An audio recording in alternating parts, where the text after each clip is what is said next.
Hello friends, स्वागत है आपका वेकअप इंडिया यूट्यूब चैनल पर। यही समय है आगे बढ़ने का। तो जैसा कि हम लोगों ने डिस्कस किया था कि हम जनरल स्टडीज़ के सिलेबस को डिस्कस करेंगे, जो कि रिलेटेड रहेगा यूपीएससी, एसएससी एंड रेलवे से। एंड टॉपिक्स होंगे छोटे-छोटे लेक्चर्स में पर्टिकुलर टॉपिक वाइज़, तो आप उनको अलग से सर्च कर सकते हैं। तो चलिए शुरू कर लेते हैं आज का पहला लेक्चर, जो कि रिलेटेड होगा पॉलिटी एंड गवर्नेंस के लेजिस्लेचर एंड एग्जीक्यूटिव टॉपिक से। तो पॉलिटी एंड गवर्नेंस के बारे में पहले देख लेते हैं कि कहाँ से आपको पढ़ना है, क्या क्वेश्चंस आते हैं, किस तरह से क्वेश्चंस आते हैं। तो अगर हम प्रीलिम्स की बात करें यूपीएससी की, तो प्रीलिम्स में आपको 12 से 25 क्वेश्चन एवरेज में आपको देखने को मिलते हैं। किसी वर्ष में आपको 12 क्वेश्चन देखने को मिल जाएंगे, किसी में 25 तक क्वेश्चन आपको मिल जाते हैं। तो इतनी इंपॉर्टेंस है इस क्वेश्चन की। 1/4 पेपर आपका पॉलिटी से ही कवर हो सकता है कभी ना कभी। दूसरा, करंट अफेयर्स बेस्ड क्वेश्चन होंगे, बट आपको बेसिक आना ही चाहिए। बेसिक आएगा तभी आप करंट अफेयर से रिलेट कर पाएंगे। पहले भी मैंने आपको बताया है कि जो एडिटोरियल्स आते हैं एग्ज़ाम में, सॉरी न्यूज़पेपर्स में, या फिर कोई भी डिस्कशन चल रहा होता है न्यूज़पेपर में रिगार्डिंग द पॉलिटी, तो वो हमें तभी समझ में आएगा जब हमारे बेसिक्स क्लियर होंगे। तो उन बेसिक्स को क्लियर करने के लिए हम ये कोर्स पूरा कवर करेंगे पॉलिटी से रिलेटेड। सोर्सेस आपको क्या रेफ़र करने हैं? बेटर होगा कि आप यही नोट्स रेफ़र करें, कम्प्रिहेंसिव आपको पूरा कोर्स मिलेगा। एंड अदर सोर्सेस अगर आप उसको सप्लीमेंट करना चाहते हैं और डिटेल में पढ़ना चाहते हैं, तो लक्ष्मीकांत रीडिंग है, आप बिल्कुल करें इसे, यहाँ से समझें, उसके बाद लक्ष्मीकांत में आप जाके पढ़ेंगे तो आप अच्छे से उन जो भी तथ्य वहाँ पे लिखे हुए हैं उनको ग्रैब कर पाएंगे, कोई भी प्रॉब्लम नहीं होगी। देन न्यूज़पेपर मैंने बताया आप कोई भी फॉलो कर सकते हैं, हिंदू करें या फिर इंडियन एक्सप्रेस करें। एडिटोरियल सेक्शन जो है वहाँ पर उसको ज़रूर रेफ़र करना है, ठीक है। एंड बाकी न्यूज़ेस के लिए आप करंट अपडेट्स का कोई भी लेक्चर्स देख सकते हैं किसी का भी, एंड मैं भी अपलोड करता ही हूँ तो उसे रेफ़र कर सकते हैं। And previous year question paper are very important, whether prelims हो या फिर मेंस हो। तो यूपीएससी के पर्सपेक्टिव से अगर हम बात करें, तो प्रीलिम्स में हमें देखना है कि पॉलिटी से रिलेटेड किस तरह के क्वेश्चन हमेशा यूपीएससी पूछता है। लाइक किस टॉपिक पे पूछता है, प्रेसिडेंट पे ज़्यादा क्वेश्चन पूछता है, गवर्नर पे पूछता है, या फिर कोई पर्टिकुलर फंडामेंटल राइट्स के रिगार्डिंग पूछे जाते हैं क्वेश्चंस। किस तरह के क्वेश्चन पूछे जाते हैं ये हमें डिटेल मिलती है प्रीवियस ईयर क्वेश्चन पेपर से। मेंस के क्वेश्चन किस तरह के होते हैं, क्या उसमें बेस दिया जाता है, कहीं का भी क्वेश्चन पूछ दिया जाता है, या फिर करंट में जो रहा है उससे क्वेश्चन पूछा जाएगा। तो ये सब आपको एनालिसिस किससे करनी होगी, प्रीवियस ईयर क्वेश्चन पेपर से। फिर साथ में डिबेट्स के लिए पहले भी मैं आपको बता चुका हूँ, तो राज्यसभा टीवी की डिबेट्स आपको देखनी है। आपको वहाँ से पॉइंट एस्टैब्लिश करना कि किस तरह से ये वाला पॉइंट यहाँ पर यूज़ हो गया। लाइक कोई डिस्कशन हो रहा है किसी भी टॉपिक के ऊपर, लाइक अभी क्या हुआ था, सरोगेसी लॉ के ऊपर बात चल रही थी। तो सरोगेसी लॉ में किस तरह के पॉइंट्स पॉलिटिकल एंगल से रखे जा सकते हैं, वो आपको वहाँ पर समझ में आएगा डिबेट्स में जब आप एक्सपर्ट की बातें सुनेंगे। तो ये हो गया, आपको सोर्सेज के बारे में बताया मैंने। तो चलिए स्टार्ट कर लेते हैं आप legislative and executive and judiciary से। तो पॉलिटी में 2-3 टर्म आते हैं, लेजिस्लेटिव, एग्जीक्यूटिव एंड जुडिशरी। आप लोग बताएं कमेंट बॉक्स में नीचे, क्या होता है लेजिस्लेटिव, क्या होता है एग्जीक्यूटिव एंड क्या होता है जुडिशरी। पहले ले लेता हूँ मैं यहाँ पर। तो लेजिस्लेटिव अगर मैं बताऊँ आपको तो क्या है, ये लॉ मेकिंग बॉडी है, जो भी कानून बनाएगा वो लेजिस्लेटिव होगी। कानून कौन बनाता है, अगर हम यूनियन गवर्नमेंट की बात करें संसद लेवल पे, तो यहाँ पे हमारे सांसद या एमपी कानून बनाते हैं, भले वो लोकसभा के हों या राज्यसभा के हों। एंड एग्जीक्यूटिव की अगर बात करें, तो वो एग्जीक्यूट करेंगे या इम्प्लीमेंट करेंगे उन लॉज को, उन कानूनों को जो लेजिस्लेचर ने बनाए हुए हैं। ठीक है, सिंपल है। तो लेजिस्लेटिव कौन है, सारे एमपी हो जाएंगे या सारे एमएलए हो जाएंगे स्टेट गवर्नमेंट्स में जो कानून को बना रहे हैं, वो हो जाएंगे लेजिस्लेटिव या विधायिका हिंदी में अगर हम बात करें। एग्जीक्यूटिव कार्यपालिका जिसे बोलते हैं हिंदी में। एंड ये कौन होते हैं, लाइक जो इम्प्लीमेंट करेंगे। पुलिस भी एग्जीक्यूटिव है, वो क्या करती है, कानून बने होते हैं उनको इम्प्लीमेंट करते हैं। ठीक है। एंड आगे चल के जानेंगे कि 2 तरह के एग्जीक्यूटिव होते हैं, वो आगे बात करेंगे हम। जुडिशरी यानी कि न्यायपालिका क्या हो जाएगी, तो 3 हमारे भाग हो गए। पहला कौन सा, विधायिका, फिर हो गया कार्यपालिका, तीसरा हो गया न्यायपालिका। तो न्यायपालिका या जुडिशरी क्या होगा, वो डिस्प्यूट का रेजोल्यूशन करेंगे हमारे बीच में और गवर्नमेंट के बीच में अगर कोई डिस्प्यूट हो जाए तो उसका रेजोल्यूशन भी देगा। दो गवर्नमेंट्स के बीच में लाइक यूनियन गवर्नमेंट और स्टेट गवर्नमेंट के बीच में कोई डिस्प्यूट हो जाए तो उसका रेजोल्यूशन कौन देगा? जुडिशरी देगा। ठीक है। And interpretation of the law, कानून का इंटरप्रेट करना, कोई कानून बनाया गया है तो संविधान के अकॉर्डिंग है या नहीं है वो, तो इसके इंटरप्रिटेशन के लिए जुडिशरी का रोल आ जाता है। ठीक है। तो अभी हम एग्जीक्यूटिव के बारे में पहले डिस्कस कर लेते हैं। तो एग्जीक्यूटिव क्या है? एग्जीक्यूटिव हमने पहले ही बात करी, जो इम्प्लीमेंट करेगा या एग्जीक्यूट करेगा उन लॉज को जो बनाए गए हैं लेजिस्लेचर के द्वारा। ओके। तो दो तरह के एग्जीक्यूटिव होते हैं, permanent executive and political executive. तो परमानेंट एग्जीक्यूटिव मतलब ये कभी नहीं हटते। समझ में आ रहा है ना? परमानेंट क्या चीज़ होती है? जो कभी नहीं हटेगी। तो वो होते हैं अपने ब्यूरोक्रेट्स। ब्यूरोक्रेट्स भी आपको आगे चल के बताऊंगा कौन होते हैं ब्यूरोक्रेट्स और कौन नहीं होता है। तो ब्यूरोक्रेट्स में आप ये समझ लीजिए कि जो भी गवर्नमेंट सर्विस में जॉब कर रहे हैं वो सारे के सारे ब्यूरोक्रेट्स कहलाते हैं एक बड़े टर्म में। हम लोग क्या समझते हैं, अक्सर समझ लेते हैं कि जो आईएएस आईपीएस हैं वही केवल ब्यूरोक्रेट्स हैं। ऐसा नहीं है। आगे चल के आपको समझाऊंगा, एक टॉपिक में पूरा इसको कवर करूंगा कि कौन होते हैं ब्यूरोक्रेट्स एग्जैक्टली। तो परमानेंट एग्जीक्यूटिव जिनका सिलेक्शन होता है किसके बेसिस पे? उनकी काबिलियत के बेसिस पे, तो वो हो जाएंगे परमानेंट एग्जीक्यूटिव। पुलिस भी एग्जीक्यूटिव हो जाएगी, वो परमानेंट एग्जीक्यूटिव है। पॉलिटिकल एग्जीक्यूटिव का इलेक्शन होता है, सिलेक्शन और इलेक्शन, समझ रहे हैं ना आप बात को? तो परमानेंट एग्जीक्यूटिव सेलेक्ट होके आते हैं अपनी काबिलियत के बल पर, एंड पॉलिटिकल एग्जीक्यूटिव इलेक्ट होके आते हैं जो भी काबिलियत हो उनकी, या फिर एग्ज़ाम तो नहीं देते ऑब्वियसली, वोटिंग के थ्रू ही वो आते हैं इलेक्ट होके। एंड पॉलिटिकल एग्जीक्यूटिव क्या हो जाएंगे? काउंसिल ऑफ मिनिस्टर्स, जिसमें पीएम भी आ जाएंगे, प्राइम मिनिस्टर भी आ जाएंगे और अदर मिनिस्टर्स भी। तो बता दूं आपको, जो पॉलिटिकल एग्जीक्यूटिव होंगे, अगर यूनियन लेजिस्लेचर की बात करें, किसकी? संसद की बात करें, या इंडिया की गवर्नमेंट की बात करें, तो वहाँ पर प्राइम मिनिस्टर हो जाएंगे प्लस उनके साथ जो अदर मंत्री हैं। तो इनको मिला के जो मिनिस्टर्स सारे बन रहे हैं वो हैं एग्जीक्यूटिव, या इनको गवर्नमेंट भी कहा जा सकता है ना? Government of India. Okay.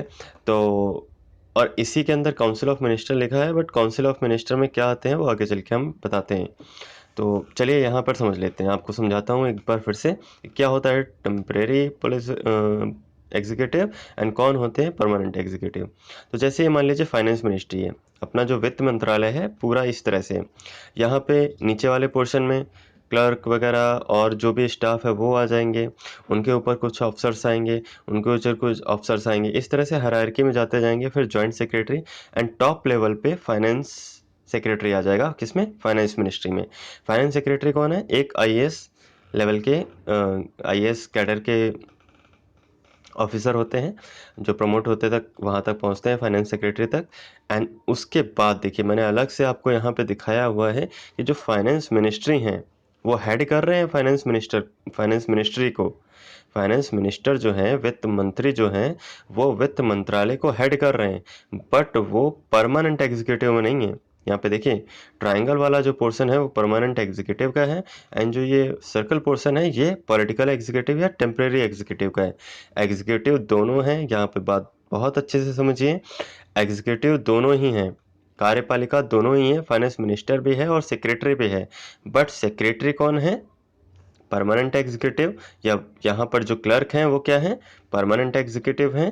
And जो फाइनेंस मिनिस्टर्स हैं, बिकॉज वो इलेक्ट होके आए हैं, वो टेम्परेरी एग्जीक्यूटिव हैं, बिकॉज हो सकता है वो 5 साल से पहले ही बाहर हो जाएं, या फिर जब गवर्नमेंट का टर्म खत्म हो जाए तब वो बाहर हो जाएं, जनता नहीं सपोर्ट करेगी तो वो बाहर हो सकते हैं। तो इसीलिए उनको टेम्परेरी एग्जीक्यूटिव बोला जाता है, कार्यपालिका या पॉलिटिकल राजनीतिक कार्यपालिका। समझ में आया आपको ये कॉन्सेप्ट? आगे चलते हैं, एक और एग्जांपल आपको देखता हूँ होम मिनिस्टर का। मान लीजिए कोई लॉ है, कानून ने बनाया कि महिलाओं की सुरक्षा के लिए ये कानून पास किया जा रहा है, अगर कोई पर्सन अटैक करता है तो उसको ये और ये इस तरह से सजा होगी। ठीक है। तो इसको कौन इम्प्लीमेंट करेगा? ऑब्वियस सी बात है, पुलिस ही इम्प्लीमेंट करेगी। तो एग्जीक्यूटिव का काम क्या होता है? कानून को इम्प्लीमेंट करना।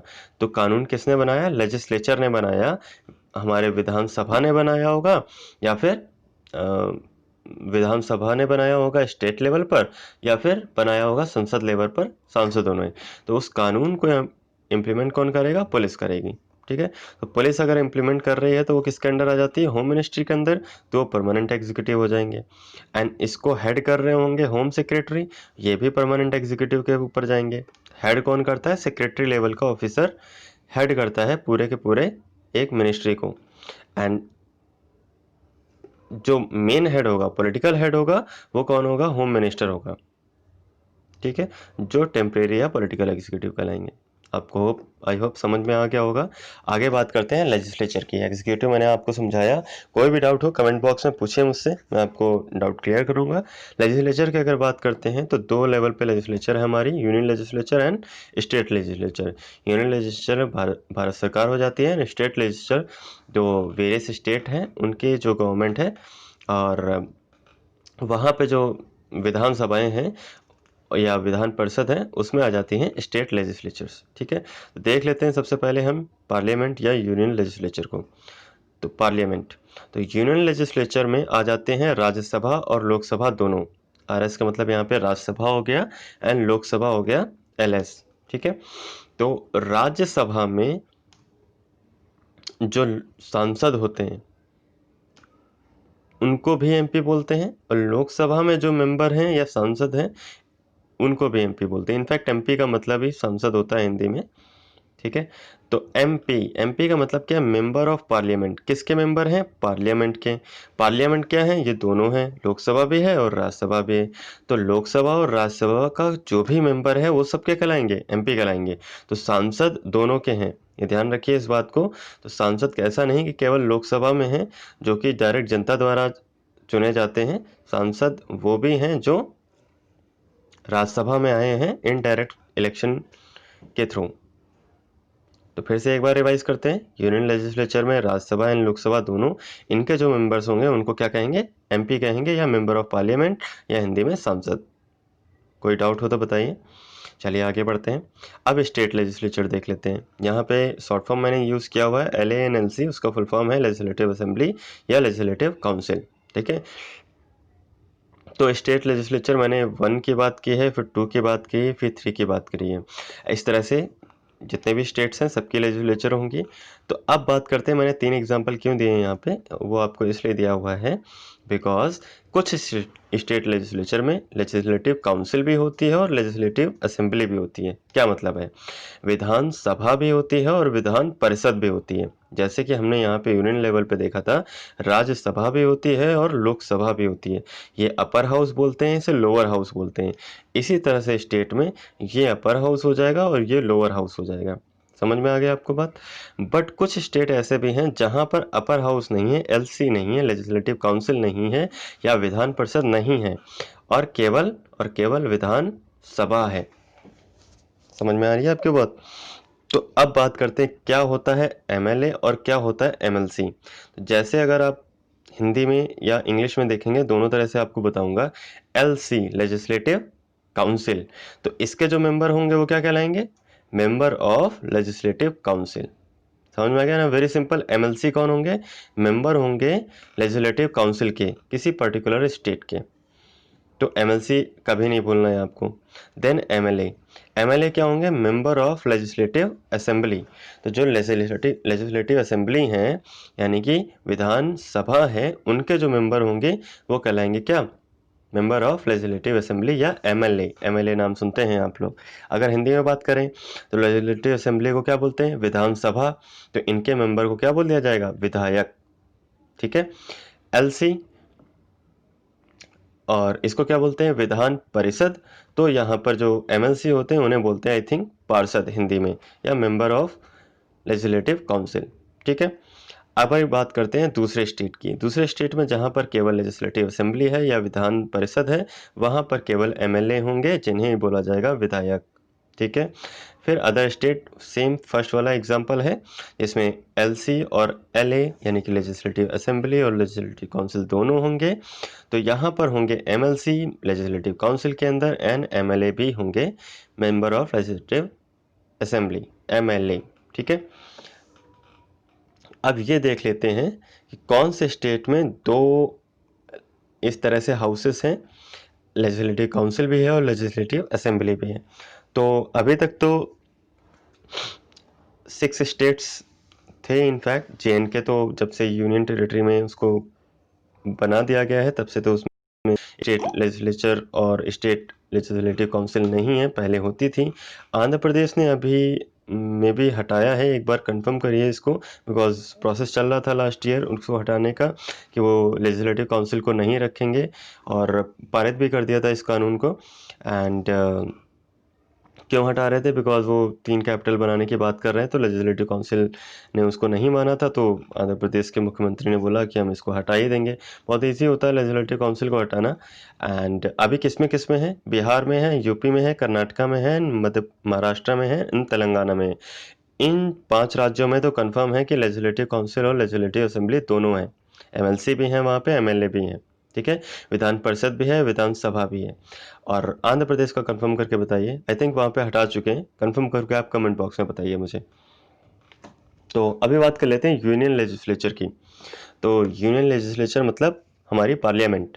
तो पार्लियामेंट यानी कि संसद। संसद के अंदर दोनों आ जाते हैं, पहले ही बताया मैंने आपको, लोकसभा और राज्यसभा दोनों।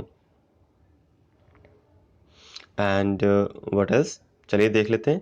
तो लोकसभा मान लीजिए ये है, इसके मेंबर्स ये हैं, और राज्यसभा के मेंबर्स ये हैं। तो मैंने बताया आपको MP क्या है, सांसद क्या है, दोनों में है। MP यहाँ भी होंगे, MP यहाँ भी होंगे।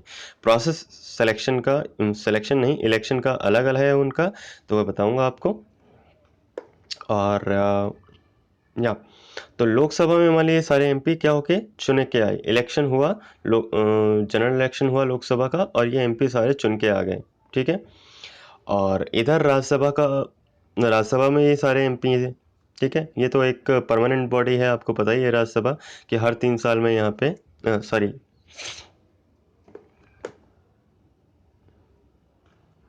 इनके मेंबर्स आते रहते हैं सेलेक्ट होके। ये कभी भी ऐसा नहीं होता कि पूरी राज्यसभा खाली हो जाए, ठीक है।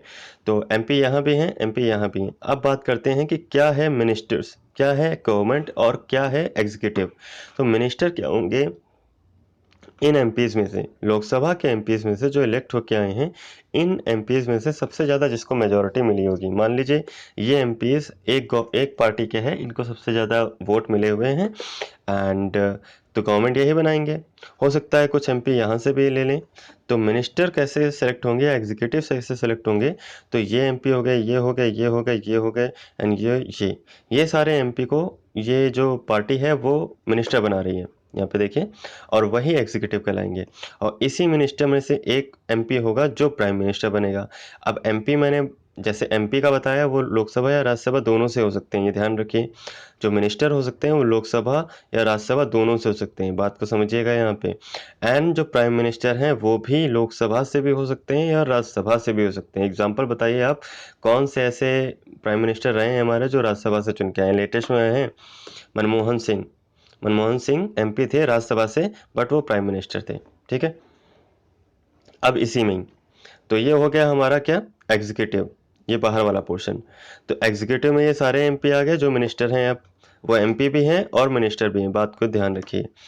एंड कुछ मैंने ये जो रेड सर्कल में डाला हुआ है, तो प्राइम मिनिस्टर और कुछ उनके इंपॉर्टेंट मिनिस्टर, जैसे होम मिनिस्टर हो गए, डिफेंस मिनिस्टर हो गए, और बहुत से इंपॉर्टेंट मिनिस्टर, कुछ भी हो सकता है नंबर उनका, तो इनको मिलाकर बनती है काउंसिल ऑफ मिनिस्टर, मंत्री परिषद, ठीक है।